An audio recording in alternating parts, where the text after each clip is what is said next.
Hey guys, कैसे हैं आप सभी। I hope you all are good. और एक बार फिर से आपका स्वागत है हमारे इस चैनल पे।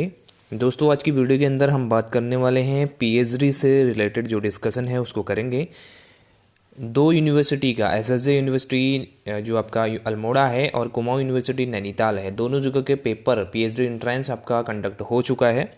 और उसके बाद काफ़ी क्वेरीज आप लोगों की आ रही है कि अब क्या होने वाला है, अगला जो स्टेप है वो क्या होगा, सिलेक्शन का प्रोसेस क्या रहने वाला है, कुल मिला के व्हाट नेक्स्ट, मतलब क्या होने वाला है। तो इस बारे में आप पूरा डिस्कस करने वाले हैं कि कैसे आपका सिलेक्शन होगा और कैसे कब तक रिजल्ट आएगा, आंसर की अभी तक क्यों नहीं प्रोवाइड की गई है, सारे डिस्कस करेंगे सारे टॉपिक्स पे। उससे पहले अगर आप चैनल पर नए हैं तो चैनल को सब्सक्राइब जरूर कीजिए, और अगर वीडियो पसंद आती है तो लाइक करना ना भूलें। और उसके अलावा हमारे टेलीग्राम चैनल से जुड़ना चाहते हैं तो टेलीग्राम चैनल का लिंक भी आपको मिलेगा description box plus comment box में पिन किया हुआ भी आपको मिल जाएगा। वहाँ से आप टेलीग्राम चैनल को भी ज्वाइन कर सकते हैं। उस पर सारी इन्फॉर्मेशन आपको मिलती है, टाइमली जो भी इन्फॉर्मेशन सारी निकलती हैं हर यूनिवर्सिटी की, वो आपको यहाँ पे प्रोवाइड करवा दी जाती है। टेलीग्राम चैनल कुछ इस तरह से आपको मिलेगा, एनबी कॉमर्स हब ऑफिशियल, आपको इसका नाम मिल जाएगा ऊपर से। अगर आप डायरेक्टली सर्च भी करेंगे तो ये चैनल आपको मिल जाएगा। इसमें मोर देन 300 एक्टिव स्टूडेंट्स हमारे पास हैं और सारी इन्फॉर्मेशन इसमें शेयर की जाती है, चाहे वो पीएचडी से रिलेटेड हो, चाहे अदर कोई कॉम्पिटेटिव एग्जाम से रिलेटेड हो, सारे सॉल्यूशन और सब कुछ इसमें प्रोवाइड करवाया जाता है। तो आप इस पर जुड़ सकते हैं और इसका बेनिफिट भी ले सकते हैं, राइट। अब सबसे पहले बात आती है जो कुमाऊं यूनिवर्सिटी नैनीताल है उसकी आंसर की क्यों नहीं आई अभी तक। देखिए, इसका जो रीज़न है वो ये है कि वहाँ पे नैनीताल में काफ़ी स्टाफ कोविड पॉजिटिव होने के कारण वहाँ पे जो वर्क है वो काफ़ी इफेक्ट हुआ है, काफ़ी प्रभावित वहाँ पे काम हुआ है और काफ़ी काम वहाँ पे रुका हुआ है। तो इस कारण से अभी तक, जो कि मोर देन 1 वीक यहाँ पे हो चुका है, और आपकी जो आंसर की है वो यहाँ पे डिस्प्ले नहीं की गई। जबकि लास्ट ईयर की बात अगर आप करेंगे तो सेम डे में, जिस दिन आपका एग्जामिनेशन था उसकी इवनिंग में आपको आंसर की प्रोवाइड करवा दी थी कुमाऊं यूनिवर्सिटी ने। तो इस बारे में आप एक्सपेक्ट कर सकते हैं कि मंडे ट्यूसडे तक आपकी आंसर की आ जानी चाहिए। और अगर आंसर की उससे पहले मैंने सॉल्यूशन अपने चैनल पर डाल दिया है, आपकी रिक्वेस्ट आ रही थी काफ़ी, तो उस सॉल्यूशन पे भी आप एक तरह से ट्रस्ट कर सकते हैं, क्योंकि 1-2 क्वेश्चन के अलावा सारे क्वेश्चन ऑलमोस्ट आपको सेम ही मिलेंगे अगर आप मैच करेंगे ऑफिशियल आंसर की से। तो उसके अकॉर्डिंग भी आप अपने स्कोर को एक तरह से डिटरमाइन कर सकते हैं। उसके बाद बात करते हैं पेपर का जो लेवल था वो कैसा था, राइट। देखिए, एसएसजे यूनिवर्सिटी की बात करें या कुमाऊं यूनिवर्सिटी की बात करें तो टफ तो बिल्कुल नहीं कहूँगा मैं इसको, ईजी टू मॉडरेट था। दोनों जगह का पेपर का जो लेवल था वो ईजी टू मॉडरेट था, क्योंकि काफ़ी क्वेश्चंस आप देखेंगे कि प्रीवियस ईयर के पेपर से भी एज इट इज़ क्वेश्चन उठ के आए हैं, इनडायरेक्टली और डायरेक्टली दोनों तरीके से क्वेश्चन पूछे गए हैं।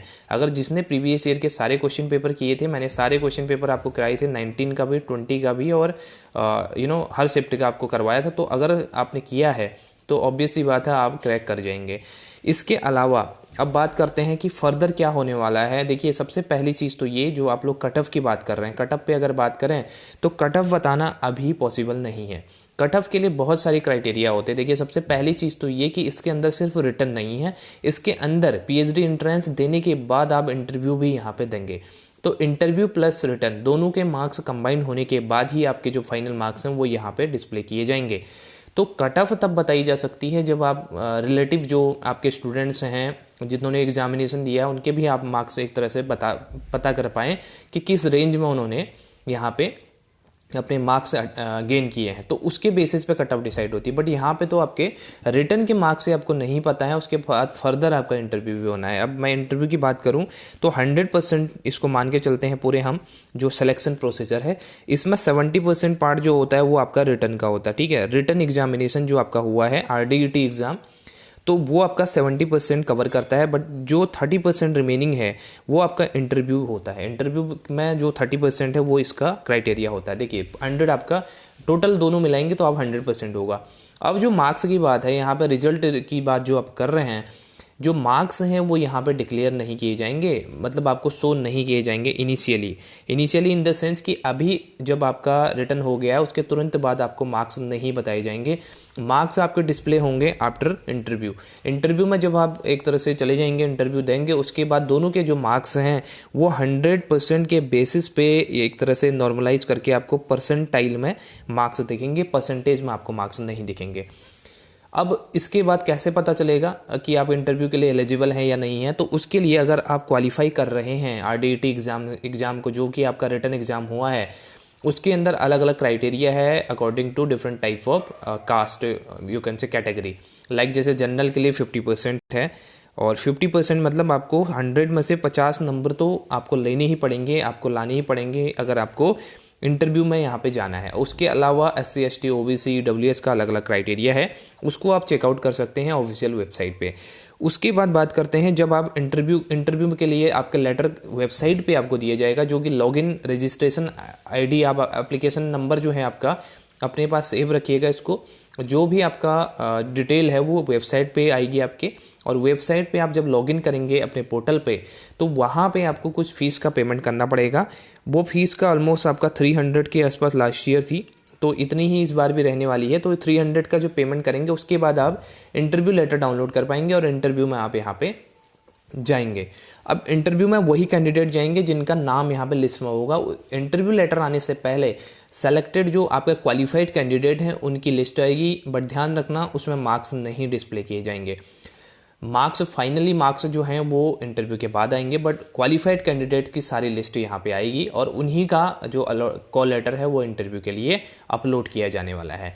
तो ये आपका पूरा प्रोसेस था। इंटरव्यू में जब जाएंगे आप तो वहाँ पे अलग अलग क्वेश्चनिंग जो कमेटी होती है, अलग अलग डिपार्टमेंट्स की अलग अलग कमेटी होती है।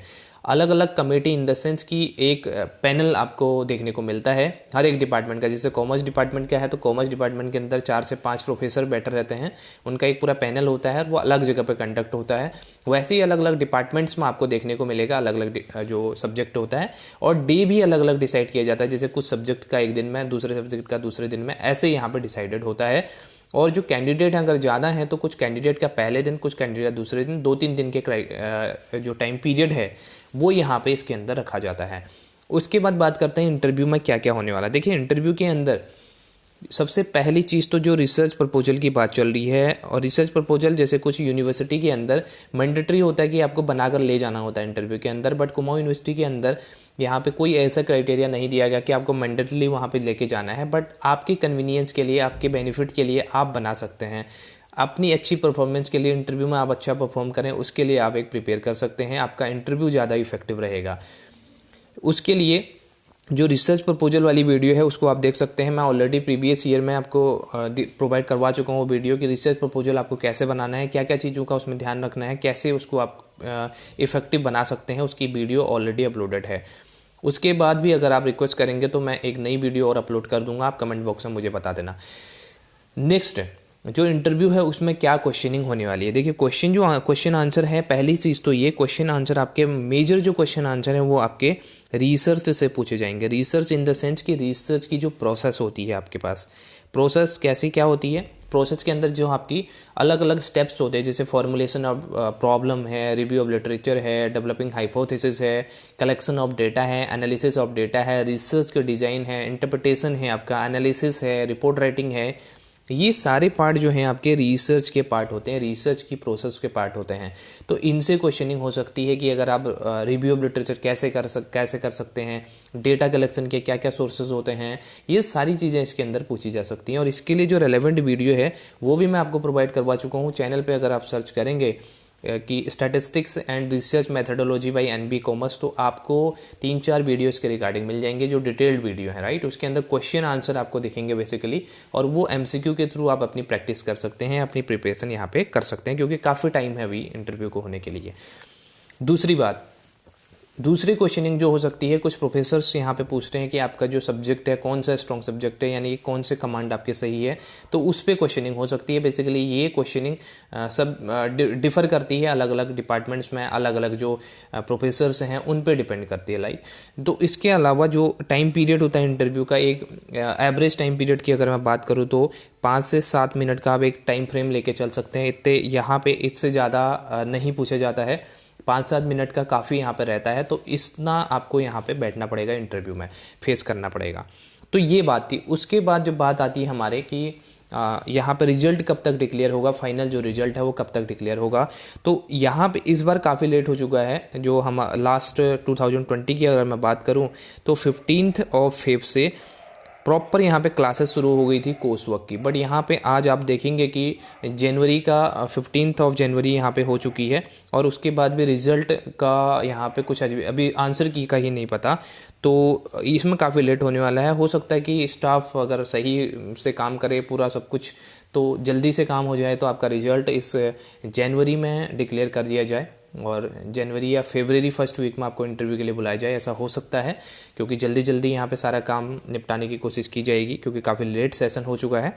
बट एक्सपेक्ट आप करेंगे 1 से 1.5 महीने का टाइम फ्रेम आप लेके चल सकते हैं। इनिशियली आपकी जो इंटरव्यू शेड्यूल है उसके बाद मार्क्स जो आपको डिस्प्ले होंगे वो तब तक। जब आपको फाइनल मार्क्स डिक्लेयर हो जाएंगे उसके बाद आपकी मेरिट लिस्ट बनती है।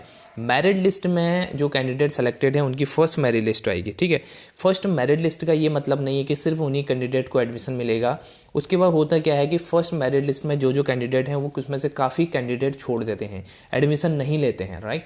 उसमें रीज़न बहुत सारे हैं, जैसे किसी का अदर इंस्टीट्यूट में हो जाता है, अदर यूनिवर्सिटी में वो लोग एडमिशन ले लेते हैं, कुछ लोग का डिस्टेंस का इश्यू रहता है, कुछ बहुत सारे इश्यूज़ रहते हैं जिसके कारण काफ़ी लोग एडमिशन नहीं लेते हैं। काउंसलिंग में जाने के बाद, अलॉटमेंट लेटर लेने के बाद भी एडमिशन नहीं लेते हैं, तो वो जो सीट है वो सीट बैक हो जाती है यूनिवर्सिटी को, एम्प्टी सीट।